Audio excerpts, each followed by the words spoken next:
My name is Molly, and I'm 32 years old. I'm married to Justin, who is 35 and works in an office. I work as a freelance fashion designer from home. My career started with many small, exciting projects, but it wasn't until I landed a significant project with a substantial paycheck that things really changed. This opportunity allowed Justin and me to move into a luxurious high-rise apartment, something I had always wanted. Since I was the one who had dreamed of living in such a place, I agreed to cover the monthly rent myself. Justin was thrilled about the new apartment, and I thought our future together looked bright. I couldn't have anticipated what was about to happen next. One day, Justin brought his 65-year-old mother, Betty, to our place. Her husband had passed away 3 years ago, and she had been living alone since then. "Hi, Molly," Betty greeted me. "Hi, Betty, it's been a while. What's going on?" "Well," Justin began awkwardly, "she wants to move in with us."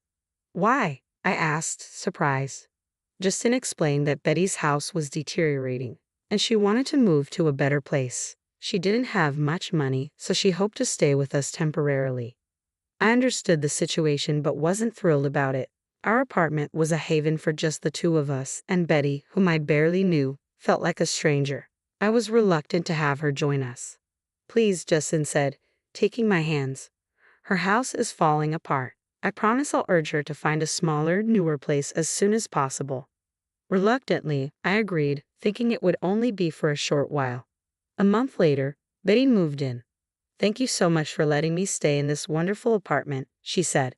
"No problem," I replied with a forced smile. "Please make yourself at home." But soon after settling in, Betty approached me with an unexpected request. "Sorry to dive right in, but may I borrow some money?" I was taken aback. As soon as she had unpacked her things, she was asking me for money. I was taken aback by Betty's directness. "I've been seeing the doctor a lot lately, and it's been costing me money. I just need a little bit, please." "How much are you asking for?" I inquired. "Around $300 for now," she said. Given her age, it wasn't surprising that she might be facing health issues, and I could understand that medical expenses could add up quickly. I reached into my purse, found $650, and handed it to her. Then, one day, Justin came to me with a request. I was unsettled, fearing it might be related to Betty. "You know, we should get a new car," he said. I was so surprised that I nearly fell out of my chair. "What do you mean? We just bought a car 2 years ago." "Well, it's too small," Justin explained. I couldn't understand why the size of the car mattered. It was sufficient for the two of us, or three if you counted Betty. Why did the size need to change? "My mom doesn't like it," Justin added. I was baffled. Why was Betty complaining about a car that wasn't hers? "She wants a more luxurious car, like a Mercedes," Justin said. I was completely lost. Changing cars for such a trivial reason seemed unreasonable. Besides, could Betty even drive? "I'm not buying an expensive car. Tell her it's not happening," I said firmly. At the time, it was clear to me that this request made no sense. Betty's complaints about the car seemed to never end, and soon she came to me again, asking for money. "My medical bills have become more expensive, and I'm falling behind on payments. Could you help me out again?" she pleaded. "Should I be concerned about your health?" I asked, worried. Betty hesitated before responding. "Not really. I'm just feeling a bit depressed and having trouble sleeping. The therapist is quite costly. I'm really sorry for asking." "I understand. How much do you need this time?" I asked. "About $1,000, she said. $1,000. I was taken aback. The amount seemed excessive for therapy, though I wasn't well versed in the costs. "I'm sorry," I said, "but my insurance only covers a limited number of sessions fully, and after that, I have to pay half of the charges." "I see," Betty replied. "I'll get it by tomorrow." Despite my shock at the amount, I tried to rationalize it, thinking perhaps there were high costs associated with the therapy. Even after that, Betty continued to find reasons to borrow more money, citing medical bills and transportation costs for visiting sick friends. By the time I realized, the total amount she had borrowed had reached $5,000. Although my job was going well, I was becoming increasingly frustrated. That's when I noticed something strange. One day, I couldn't help but peek into Betty's room. To my shock, I found designer bags and wallets neatly displayed on a shelf. I was stunned. How could she afford such luxurious items when she claimed to be struggling financially? She had borrowed so much money from me, yet her room was filled with expensive goods. I grew increasingly suspicious of the medical bills she'd been asking for. A month later, Betty approached me again, asking for more money with no hint of remorse. "Can you please wait?" she said casually. I decided it was time to confront her. I called Justin, who seemed unaware of the situation.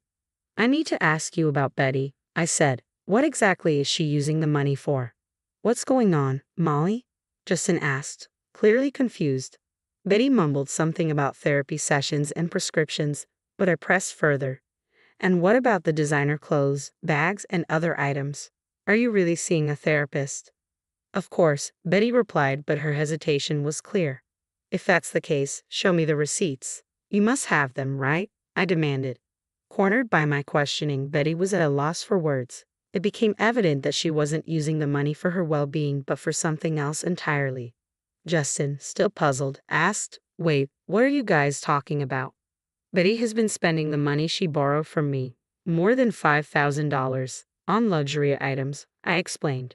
"Even so, you're being too aggressive. Can you talk to her more gently?" Justin said, his loyalty clearly lying with his mother. In other words, he was a mama's boy.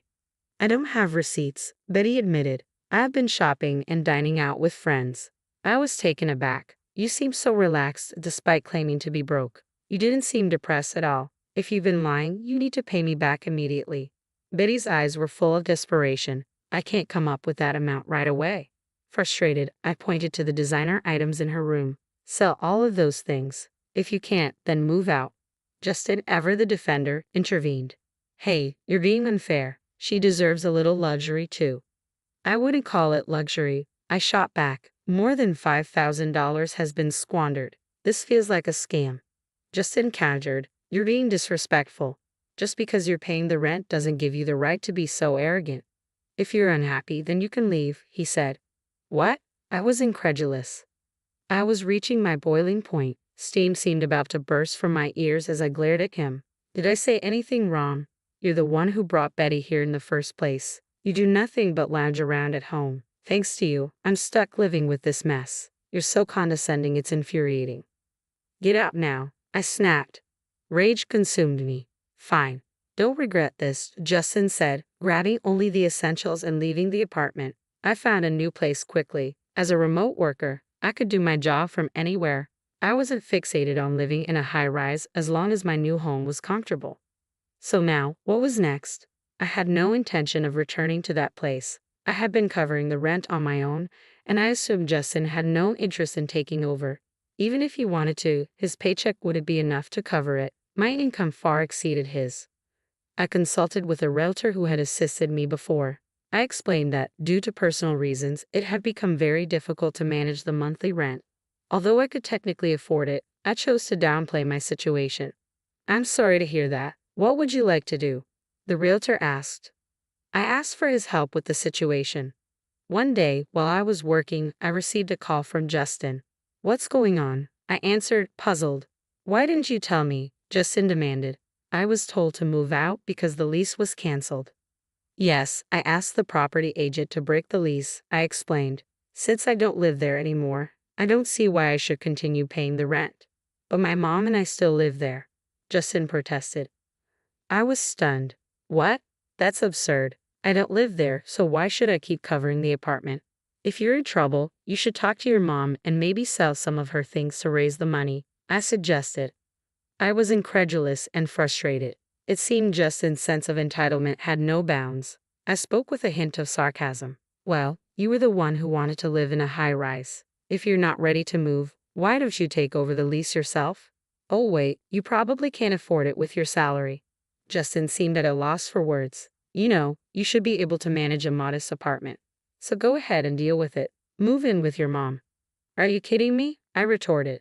"My mom has already used up her savings from selling her house. I don't have any extra funds myself. How do you expect me to find a new place?"